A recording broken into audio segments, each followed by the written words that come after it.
거룩한 주일 우리에게 주시는 하나님의 말씀은 사무엘상 8장 4절부터 8절까지의 말씀입니다. 사무엘상 8장 4절부터 8절까지의 말씀 한 절씩 교독하고 마지막 절 8절 말씀 함께 읽겠습니다. 이스라엘 모든 장로가 모여 라마에 있는 사무엘에게 나아가서 그에게 이르되 보소서 당신은 늙고 당신의 아들들은 당신의 행위를 따르지 아니하니 모든 나라와 같이 우리에게 왕을 세워 우리를 다스리게 하소서 한지라. 우리에게 왕을 주어 우리를 다스리게 하라 했을 때에 사무엘이 그것을 기뻐하지 아니하여 여호와께 기도하매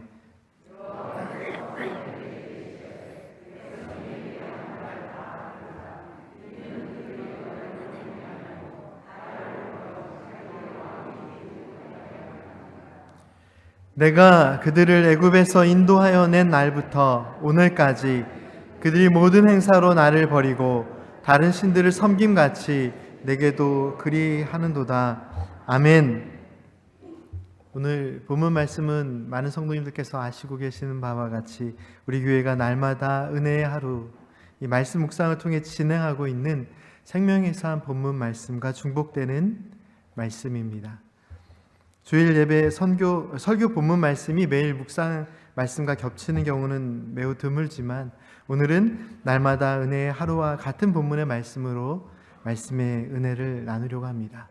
그때그때마다 하나님께서 필요를 따라 주시는 말씀의 은혜를 나누기도 하고 특별한 주제의 말씀을 시리즈로 나눌 수도 있고 또 절기를 따라 우리가 말씀의 은혜를 나누고 있는데요.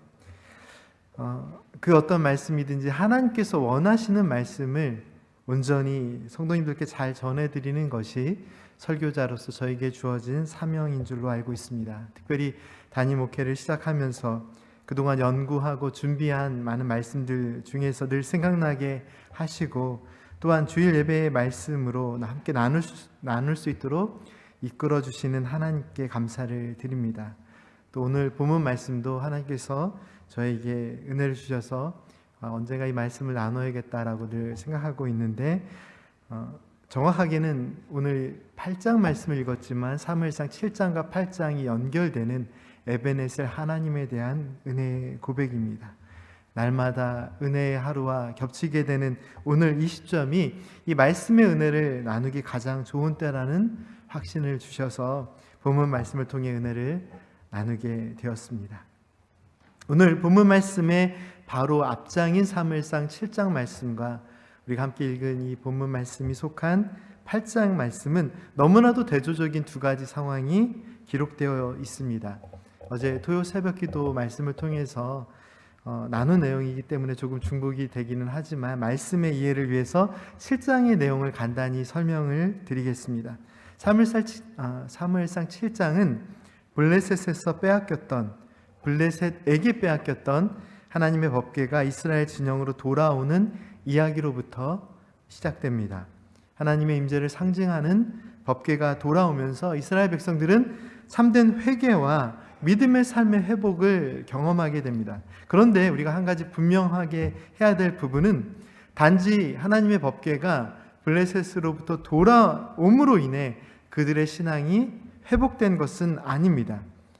왜냐하면 그들은 여호와의 법궤, 하나님의 법궤를 빼앗기기 전에도 분명히 하나님의 법궤와 함께하는 시간들이 있었습니다. 그럼에도 불구하고 그들은 거짓된 신앙의 삶을 살았었습니다.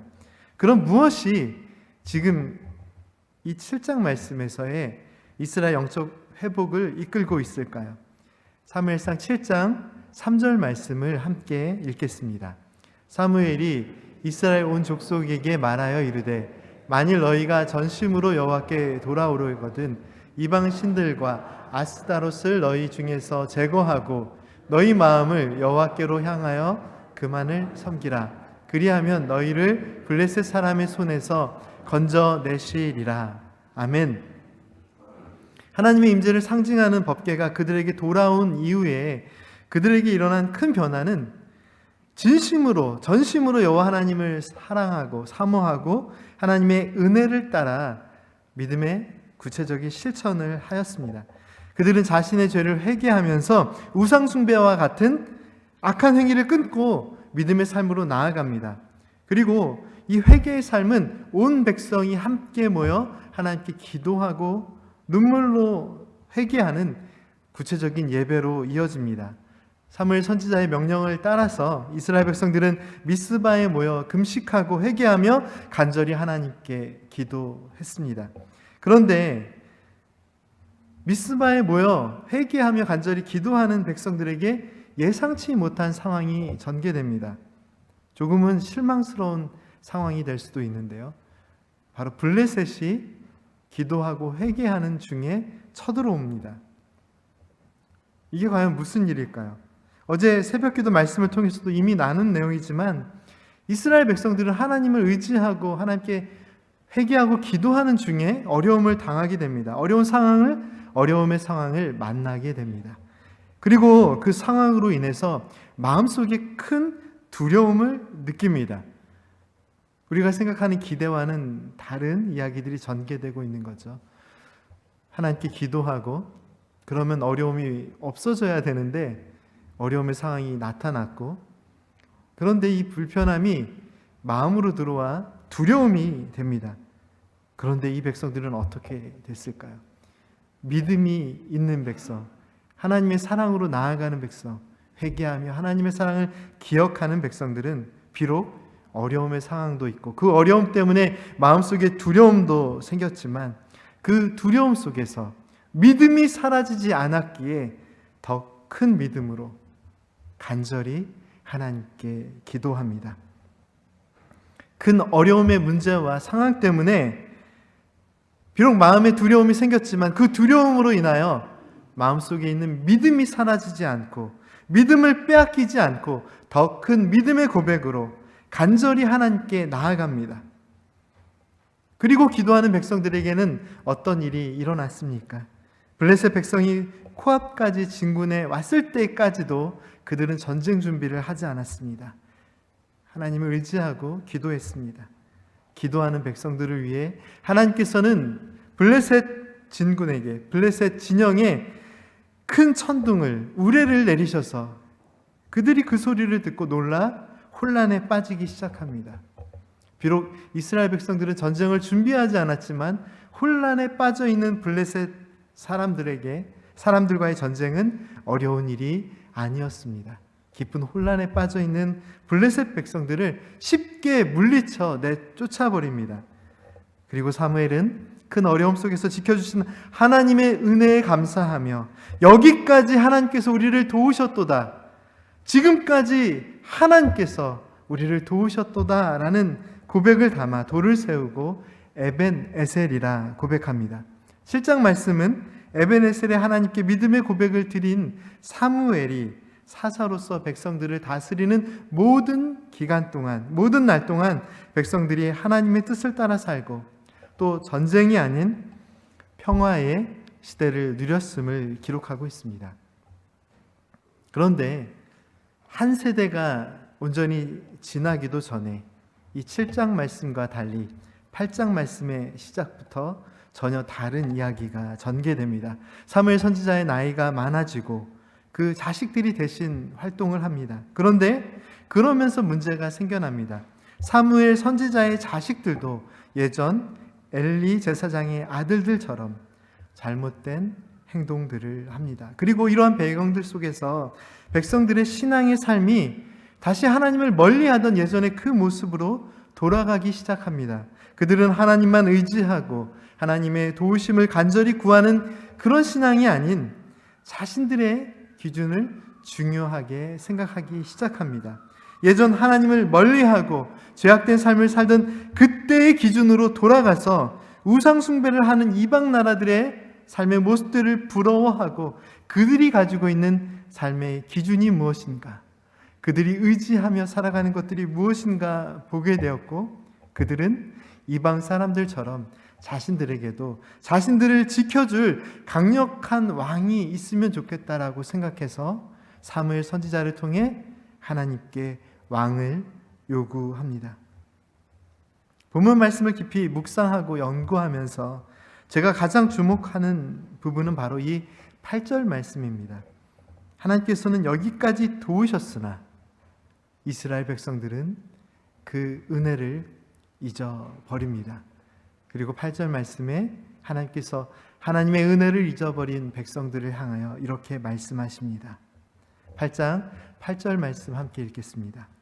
내가 그들을 애굽에서 인도하여 낸 날부터 오늘까지 그들이 모든 행사로 나를 버리고 다른 신들을 섬김같이 내게도 그리하는도다. 지금 이 하나님의 말씀 속에서 에베네셀의 하나님, 지금까지 도우시고 인도하시고 지키시는 하나님의 사랑은 변함없이 함께 하심을 기록하고 있지만 에베네셀 하나님을 향한 백성들의 믿음의 고백은 사라졌습니다. 여호와 하나님께서는 이 백성들을 지금도 지키고 돌보아 주시지만 이 백성들이 하나님을 버렸다라고 말씀하십니다. 에베네셀의 하나님께서 이 백성들을 버리신 적이 없습니다. 지금도 함께 하십니다. 하지만 이 백성들의 입술에는 자신들을 지키시고 보호하시는 하나님의 은혜에 대한 믿음의 고백이 사라졌습니다. 말씀을 다시 한번 살펴볼까요? 애굽으로부터 인도하여 낸 그날부터 오늘까지 하나님의 인도하심은 변함이 없었습니다. 그러나 백성들은 그 은혜를 잊어버리고 또 은혜를 잊어버린 백성들은 하나님을 기준 삼아 하나님의 뜻을 기준 삼아 살아가는 삶이 아닌 자신들의 기준을 중요하게 생각했고 자신들의 기준 안에서 도우심을 요구합니다. 그 도우심은 더 이상 하나님의 도우심이 아니라 강력한 왕권이었습니다. 이 시점에서 제가 질문 하나를 드리겠습니다. 사무엘상 말씀을 읽고 묵상하시면서 혹시 에베네셀의 하나님에 대한 이 믿음의 고백에 있어서 세 번의 변화가 있다는 것을 발견하셨습니까? 오늘 말씀을 나누며 제가 이미 설명을 드리기는 했지만 블레셋과의 전쟁에서 승리한 이후에 사무엘 선지자가 돌을 세워 고백했던 에베네셀의 하나님, 이 에베네셀의 고백은 성도님들께서 너무나도 잘 아시고 계시는 에베네셀에 대한 이해입니다. 그런데 사무엘상에는 에베네셀이라는 표현이 이 사무엘상 7장 말씀에만 등장하는 것은 아닙니다. 사무엘 선지자가 돌을 세우고 에베네셀, 하나님께서 지금까지 여기까지 우리를 도우셨다라고 고백하는 이 말씀의 이전에도 에베네셀은 존재했었습니다.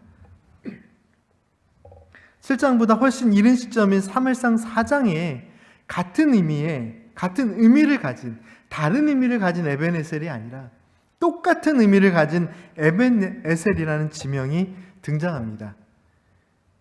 여기서 한 가지 분명히 해야 될 사실이 있는데 성서학자들은 4장의 에베네셀과 7장의 사무엘 선지자가 돌을 세우고 에베네셀이라 불렀던 그 지역이 다른 곳이라고 설명합니다. 분명 다른 곳입니다. 중요한 것은 비록 다른 지역이기는 하지만 두 장소 모두 하나님의 도우심을 의미하는 도움의 돌이라는 뜻을 가지고 있었다는 사실입니다. 그렇다면 사무엘상 4장에 있는 에베네셀은 도대체 어떤 곳일까요? 왜 4장은 하나님의 도우심, 도움의 돌이라는 뜻을 가지고 있으면서도 많은 사람들에게 하나님의 도우심으로 기억되지 못할까요? 왜냐하면 이 4장에 기록된 에베네셀은, 이 에베네셀이라는 곳은 이스라엘 백성들이 블레셋과의 전쟁에서 하나님의 법궤를 빼앗긴 장소입니다. 비록 에베네셀, 하나님의 도우심이라는 이름은 있었지만 하나님의 법궤를 빼앗기고 수많은 사람이 죽임을 당한 장소였기 때문에 그들은 이름은 에베네셀이었지만 하나님의 도우심을 느낄 수 없는 장소였습니다. 이스라엘 백성들은 이곳에서 큰 패배를 당하고 하나님의 임재를 상징하는 법궤도 빼앗겼습니다. 그리고 많은 군인들이 죽임을 당합니다. 재미있는 것은 이 전쟁이 시작되기 전까지만 해도 이스라엘 백성들은 자신들이 질 것이라고 생각하지 않았습니다.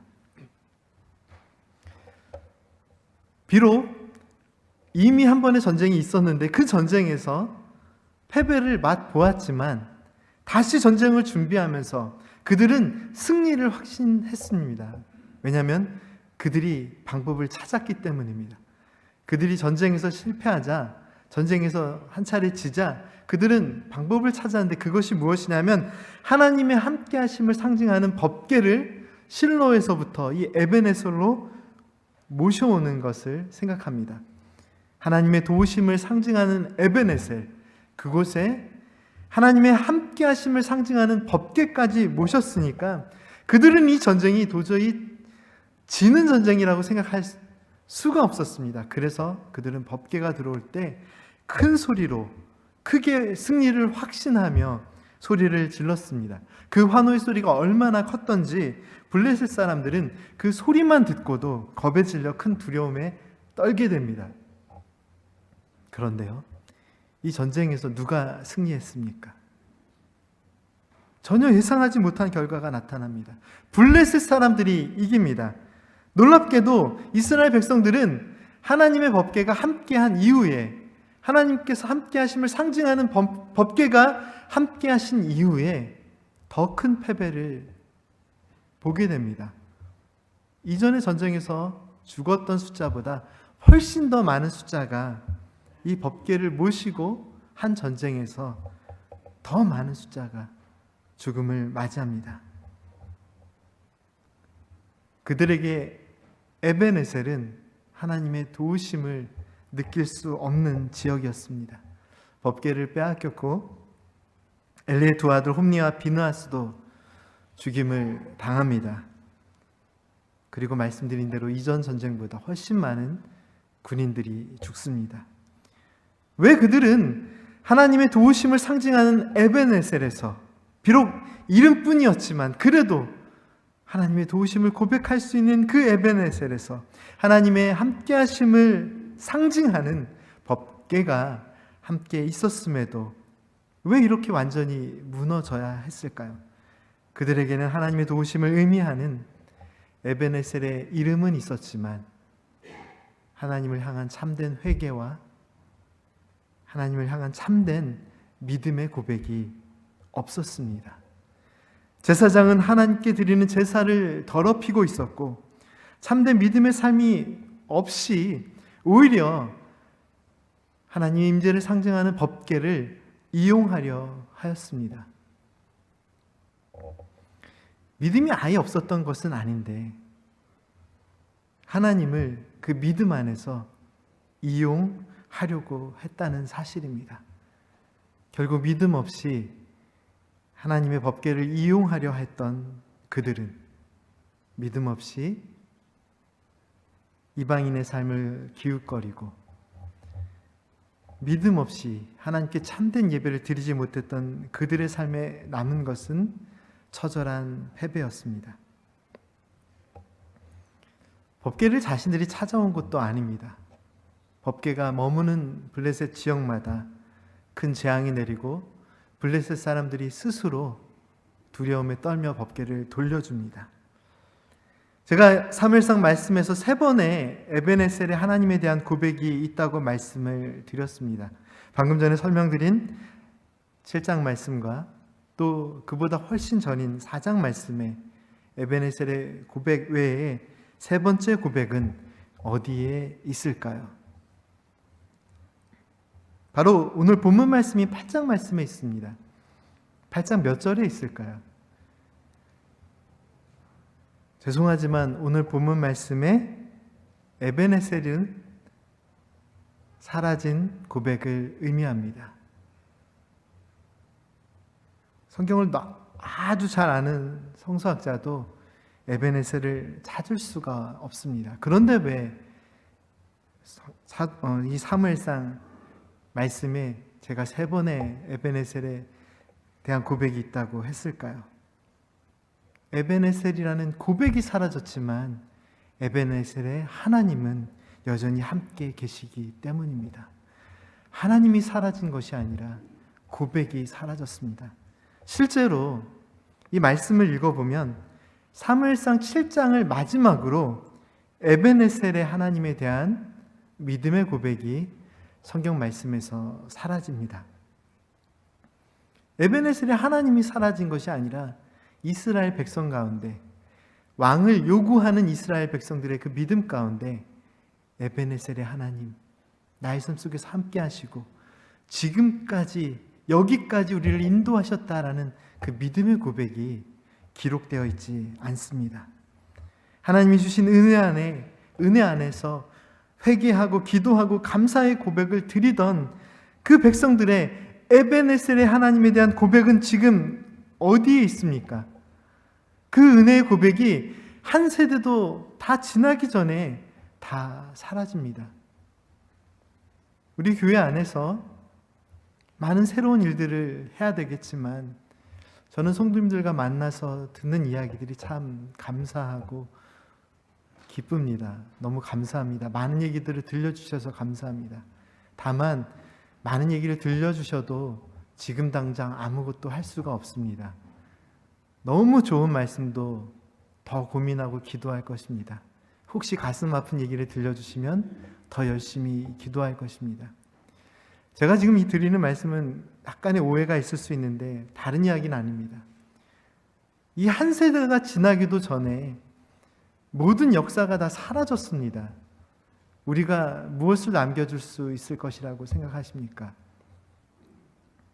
이 아름다운 건물도 어떻게 될지 모릅니다.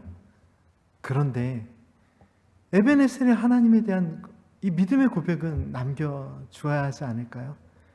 우리 성도님께서 정말 눈물로 가까우시고 정말 최선을 다해서 주님의 몸된 교회를 섬겨 오셨습니다. 그 모든 것은 하나님께서 기억하실 것입니다.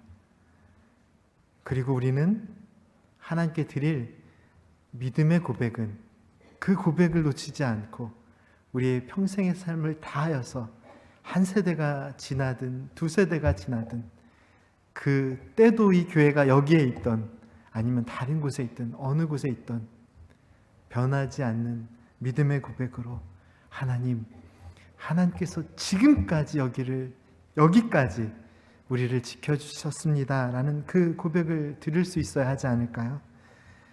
여기에서 분명히 해야 될 부분이 있습니다. 이 말씀을 나누며 분명히 해야 될 부분이 있습니다. 에베네셀의 하나님은 사라지지 않으셨습니다. 하나님께서는 여기까지 이 백성들을 지켜주셨고 지금도 함께 하시지만 백성들의 입술과 마음에서 에베네셀의 하나님에 대한 믿음의 고백이 사라졌습니다. 날마다 기도했으면 좋겠습니다. 이 교회를 통하여서 우리 믿음의 삶을 통하여서 하나님, 우리에게 에베네셀의 하나님, 날마다 우리 함께 하시는 하나님에 대한 그 믿음의 고백이 사라지지 않게 하옵소서. 사랑하는 성도 여러분, 왜 이 백성들은 에베네셀의 하나님께 드리는 믿음의 고백을 잃어버리는 그런 백성들이 되었을까요? 왜 하나님을 찾지 않고 왕을 신뢰하는 그런 백성들이 되었을까요? 하나님께서 지금도 함께 하심에도 불구하고 그들은 하나님의 도우심을 잃어버린 백성이 되었습니다. 본문 말씀이 8절 말씀이 선포하고 있는 바와 같이 여기까지 도우셨고 지금도 함께 하시지만 그 백성의 믿음의 고백 안에 하나님을 향한 신뢰도, 감사도, 믿음도 모두 사라지고 자신들의 기준을 만족시켜줄 왕을 찾습니다. 에베네셀의 하나님께서 지금까지 우리를 지키시고 인도하셨습니다. 이 변함없는 진리와 은혜 앞에서 지금 우리는 어떠한 고백을 드리고 있습니까? 삶에 많은 어려움이 있음에도 불구하고 믿음의 눈으로 지난 시간들을 돌아보면 언제나 우리는 지금까지 하나님께서 우리와 함께 하시고 지켜주셨음을 고백할 수 있습니다. 우리 교회의 모습도 마찬가지입니다. 그렇습니다. 에베네셀의 하나님께서 단 한순간도 우리의 곁을 떠나신 적이 없으십니다. 여전히 지금도 살아계셔서 우리와 함께 하시며 우리의 삶을 통하여 예배를 받으십니다. 하나님의 함께 하심을 기억하고 그 은혜를 고백하는 것이 믿음입니다. 늘 말씀드리지만 믿음의 삶은 어렵기도 하고 그러나 또 쉽기도 합니다. 굉장히 어려운 헌신의 모습들이 있기도 하지만, 이렇게 표현할 때마다 좀 죄송하지만 그래도 말씀드리겠습니다. 그렇다고 해서 우리가 뭐 또 얼마나 대단한 것을 하나님 앞에 믿음으로 내어놓았습니까? 하나님이 주신 것에 비하면 정말 아무것도 아닙니다. 성도님들의 헌신이 아무것도 아니라는 뜻은 아닙니다. 성도님들의 귀한 헌신에 감사합니다. 그러나 하나님께서 주신 은혜에 비해 우리가 내어놓을 수 있는 것이 무엇입니까? 에베네셀의 하나님을 기억하는 것이 믿음입니다.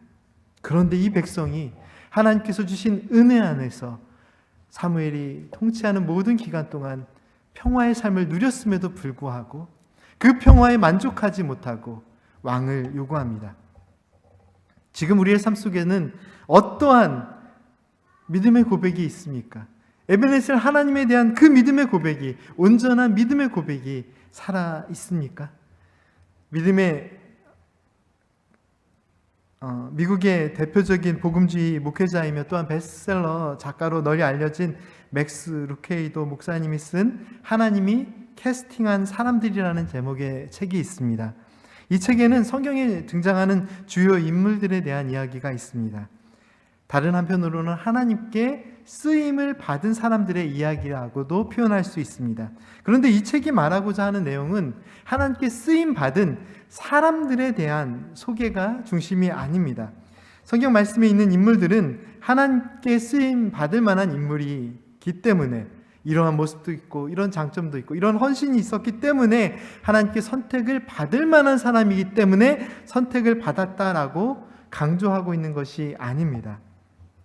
오히려 문제가 있고 허물도 있고 많은 약점이 있는 부족한 사람들이었음에도 불구하고 하나님의 자녀된 삶을 살고 왜 하나님의 쓰임을 받을 수 있었을까를 설명합니다.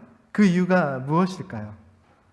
나약하고 부족함이 많고 또한 여러 가지 문제를 가지고 있던 사람들이었지만 하나님께서 그들의 삶에 함께 계셨고 그들이 자신의 삶의 진정한 주인공이 되어서 그 행복한 삶을 살 수 있었던 이유가 무엇일까요? 그들의 삶의 중심 가운데 함께 하신 하나님이 계셨기 때문입니다.